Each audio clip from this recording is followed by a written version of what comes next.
A lot of people are opting now for permanent makeup. इसके क्या pros and cons हैं, who are the right candidates for it और किन चीज़ों का ध्यान आपको रखना है even before you going for a consult and explore this venture. तो आइए ज़रा इस पे बात करते हैं. हमारे साथ मौजूद हैं नौरीन अरबाब, मेडिकल एस्थेटिशियन हैं एंड यकीनन पाकिस्तान के अलावा बहुत सारे ममालिक में प्रैक्टिस कर चुकी हैं. comes in with a host of experience. So let's find out what she has to say about it. अस्सलाम वालेकुम नौरीन. वालेकुम अस्सलाम. क्या हाल चाल है आपका? अल्लाह का शुक्र. Thank you so much for inviting me again. Naureen, पहला सवाल जो मेरा है कि जब हम टैटूज़ की भी बात करते हैं, over time the pigment becomes different, उसका कलर बदल जाता है. So all the people who are going for permanent makeup, चाहे वो blush on हो, lip blushing हो या even permanent liners हो, how long do they last and does the color of the pigment change? To some extent yes. Okay. एक चीज़ मैं पहले clear कर दूं कि लिप ब्लशिंग हो गई या कुछ सेमी परमानेंट मेकअप होता है, कुछ परमानेंट मेकअप होता है. परमानेंट मेकअप में हमारा टैटूइंग आ जाता है. इन दोनों में फ़र्क ये होता है कि tattoo goes all the way to the third layer. हमारे सबक्यूटेनियस लेयर तक वो पेनिट्रेट करता है, इसलिए वो परमानेंट होता है. मैं जो करती हूँ वो सेमी परमानेंट करती हूँ.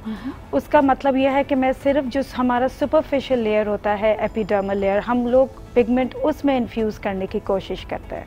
सो are pigment fades out with time, आहिस्ता आहिस्ता फेड आउट हो जाता है. So let's say if somebody doesn't like the pigment और सेज के I want to go lighter, तो वो ऑटोमेटिकली लाइटर तो हो ही जाएगा. If they want a darker tone, we can definitely add on to the touch-ups. बिल्कुल सही. Tattoos में ये होता है, it's done so it's done, right? Then you can't remove it. But yes, luckily, fortunately, now we do have lots of lasers. अब इजाद हो गए. That's a tedious and लंबा process. Yes. And people should know that that's a risk that they're Absolutely. taking. बिल्कुल सही. Absolutely. Naureen, मुझे बताएं who are the perfect candidates for it? Because हर एक का lifestyle फ़र्क है. कुछ लोगों का sun exposure ज़्यादा होगा. तो अगर आप ये सेमी परमानेंट मेकअप ले रहे हैं, which is not a tattoo, even if it's on the superficial layers, sunlight exposure, is it going to harm it, fade it? हर ट्रीटमेंट में, not just with tattooing and semi permanent makeup, I think हर procedure में contraindications होती हैं. So people need to understand के who is a good candidate to go for it. जहाँ तक semi permanent makeup का ताल्लुक है, somebody जो अगर कोई एक्सपेक्ट कर रहा है, प्रेग्नेंट है, somebody who is breastfeeding, somebody who just recently went through chemotherapy, या किसी को हेपेटाइटिस है, एड्स है, या एक्जिमा है, सोराइसिस है, वो लोग नहीं कर सकते. They are not supposed to. Exactly. I recently had someone last week. She had vitiligo, वो जो आपके चेहरे पे white. Exactly. So she was a good candidate. लेकिन मैं ये emphasize करना चाहूँगी कि इन procedures में जो touch-up sessions होते हैं Sidra, they're done after 6 weeks. तो इन 6 weeks में आपको कलर रोज़ आना, चाहे आप माइक्रो ब्लेडिंग करवाएं ब्राउज के लिए, या आप आईलाइनर लगवाएं, या आप लिप ब्लशिंग कराएं, वो 6 वीक्स तक कलर चेंज होता रहता है. कभी आपको लगता है कि कलर आया नहीं, कभी आपको लगेगा कि इट्स ब्रूज्ड, कभी आपको लगेगा इट्स टू डार्क, कभी purplish tone, because the skin needs time to heal and उसका एक प्रोसेस होता है नेचुरल. तो touchups are always done after 6 weeks. अच्छा, what about skin which is already pigmented, और खास तौर पे अगर आप ब्लश ऑन की तरफ जा रहे हैं, तो कभी आपने देखा है कि certain skin react and they may have a of course. So every skin is different. Reaction का एक percentage, एक chance हर treatment में होता ही होता है. करने वाले पे डिपेंड करता है. करने वाले को should be able to read the skin, should be able to read the problem, should do the skin analysis properly before getting their hands into, like मेरे पास बहुत सारे कस्टमर्स आते हैं, वो कहते हैं कि आप इतने सारे फॉर्म्स देती हैं साइन करवाने के लिए, राइट?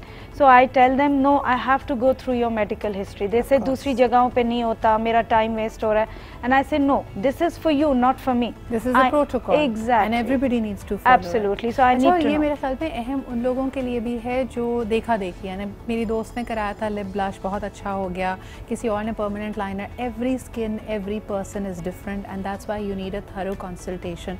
लेकिन मुझे बताएं नौरीन, क्या इसके अंदर कोई एज बार्स भी होते हैं, like a lot of very young girls are becoming very obsessed with things that they are seeing online.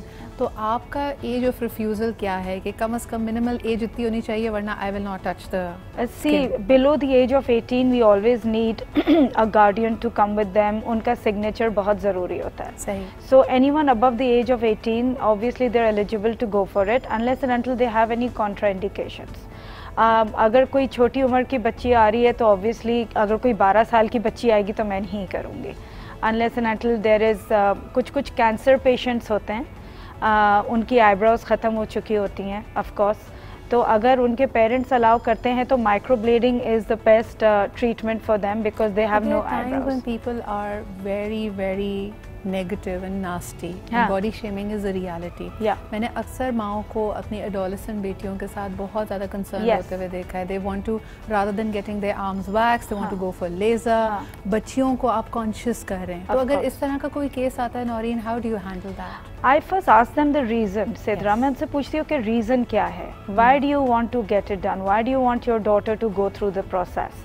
बहुत सारी बच्चियाँ ऑलरेडी जो मेरे पास जब तक पहुँच चुकी होती है तो वो केस ख़राब करके ही आ चुकी होती है. हाँ, वो कहीं ना कहीं कुछ ना कुछ करवा चुकी होती है. Right. So like I don't want to obviously take names. लेकिन no, but please tell us कि what are some of the cases gone wrong that you've seen, like especially for example, young girls? Yeah, for example, a very common case, Sidra, is when they go and start bleaching their faces at a very young age. They start waxing their faces. Like मेरा तो it's been 25 years.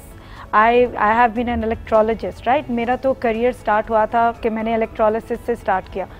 तो मैंने तो कितने verse cases देखे हैं अब भी देखती हूँ. इतनी अवेयरनेस आने के बावजूद बच्चियाँ यंग बच्चियाँ they go and they bleach and they wax and then they say कि अब मोटा बाल हो गया क्या करें. इवन दो के laser has become so common but even आपके लास्ट शो में भी मैंने आपको बताया था कि लेज़र भी लोग जो है वो they don't get to know कि what skin type you are and they start laser on the clients. So they say कि वहाँ से लेज़र से काम नहीं हुआ आपके यहाँ से हुआ because you need to know कि हर क्लाइंट का स्किन टाइप क्या है. अच्छा मुझे ये बताएं स्किन रीसर्फेसिंग के लिए भी बहुत सारे लेज़र्स हैं वो किसके लिए आप रेकमेंड करेंगी? And usually women at mid age like 30+ वो बहुत ज़्यादा कॉन्शियस हो जाती हैं if they've had scars of acne or if skin has changes. So resurfacing जो है वो किनके लिए काम करती है? It's a very beautiful treatment and we are very fortunate कि अब वो हम लोगों के पास है. It's very good for people who are seeing early signs of aging. It could be because of medical reasons, it could be because of stress, it could be because they used wrong cosmetics or went through wrong surgeries. Yes. So resurfacing lasers जो होते हैं they actually stimulate collagen and they help. So people who have scarring, for example, I had a lot of deep scarring, I got lots of laser. But always remember Sidra के कोई भी ऐसा treatment cosmetic industry में नहीं है जो permanent है. So if you go to the gym and you tone your body to a certain level फिर आप ऑब्वियसली मेंटेन करते हो. अगर आप छोड़ दोगे या अगर आप मोमो के खाते रहेंगे tandoori chicken right obviously you will put on weight right.